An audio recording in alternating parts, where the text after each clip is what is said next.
আয়ারল্যান্ডকে বাংলাদেশ দ্বিতীয় টি-20তে হারালো। যদি সাইফুদ্দিন ওই 7 বলে 17 রান না করতেন, আপনার কি মনে হয় তাওহিদ হৃদয়, নুরুল হাসান সোহানরা যে ব্যাট করে গেছেন, লিটনের ওই দুর্দান্ত ব্যাটিং, পারভেজ ইমনের অত ভালো ব্যাটিং এর পরও বাংলাদেশ 170 করতে পারতো?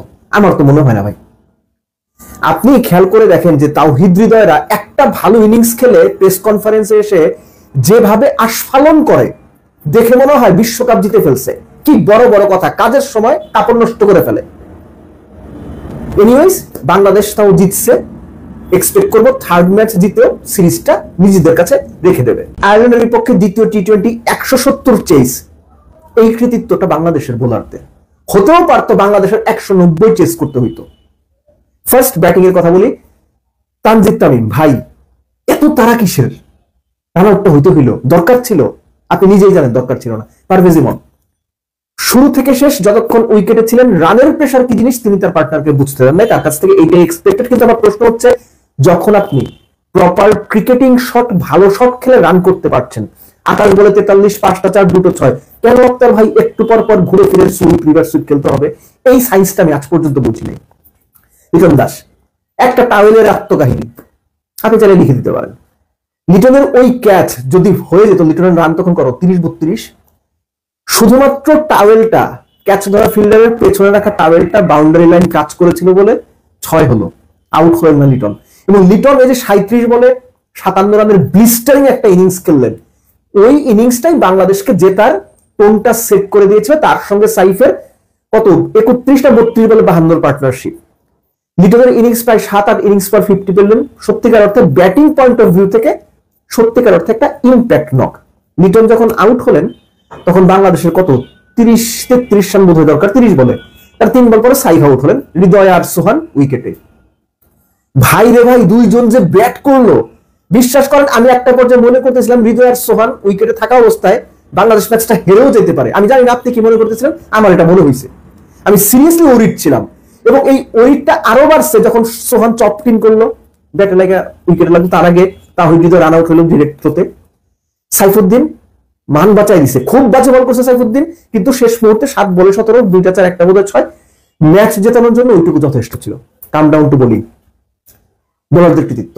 170-এ আয়ারল্যান্ডকে আটকে রাখা, শুরুতে আমি বলেছিলাম।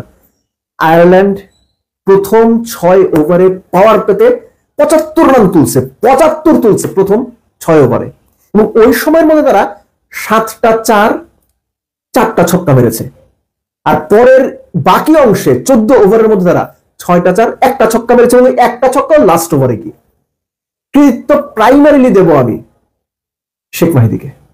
ফার্স্ট ওভারে 13 দিয়েছিলেন নতুন বলে, একদম শুরুতে বল করে।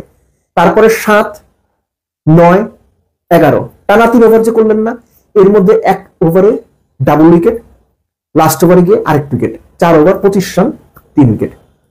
এই যে শেখ মাহিদির 3 ওভারে 3টা উইকেট নেওয়া, 1 ওভারে জোড়া উইকেট নেওয়া, তানজিম সাকিব দারুণ লাইন লেন্থ মেনটেন করে বল করা, তাকে নাসুমও বেশ ভালো সাপোর্ট দিয়েছেন।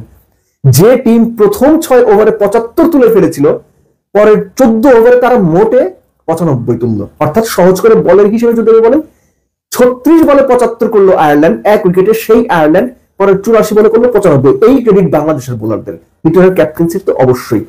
সব মিলে বোলাররা এই ধরনের উইকেট, যেটা 180-90 রানের উইকেট, এর আগের ম্যাচ শেষে আমি বলেছিলাম যে বোলারদের কাজ এই ধরনের উইকেটে 160-65 মধ্যে অপোনেন্টকে আটকে রাখা, যেন ব্যাটসম্যানরা ওই চান্সটা পায়। বোলাররা তাদের কাজটা দারুণ ভাবে করেছেন। এই ম্যাচের প্রেক্ষাপটে আরো প্রশংসার দাবিদার, যেহেতু অত ভালো একটা স্টার্ট ছিল। 6 ওভারে 75 অনায়াসে 190-90 হতে পারতো।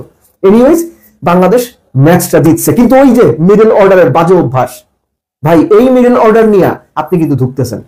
এবার করবেনটাই বাকি। এই সিরিজটা সুযোগ ছিল এই তাওহিদ হৃদয়, এই জাকের আলী অনিক, এই নুরুল হাসান সোহানদের একটু সরিয়ে অন্য কাউকে সুযোগ দেওয়া।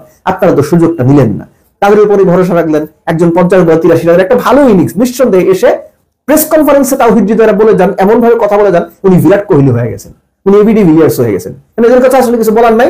আমার মধ্যে সময় মতো গিয়ে কাপড় নষ্ট করে ফেলে। এই ম্যাচে তাওহিদ হৃদয় সেইটাই দেখাইছে, নুরুল হাসান সোহান তাই। এবং আমি এখনো বিশ্বাস করি 7 বলে 17 রানের ওই ইনিংস যদি মোহাম্মদ সাইফুদ্দিন না খেলতো, খুব বেশি সম্ভাবনা ছিল বাংলাদেশ ম্যাচটা হেরে যাবে।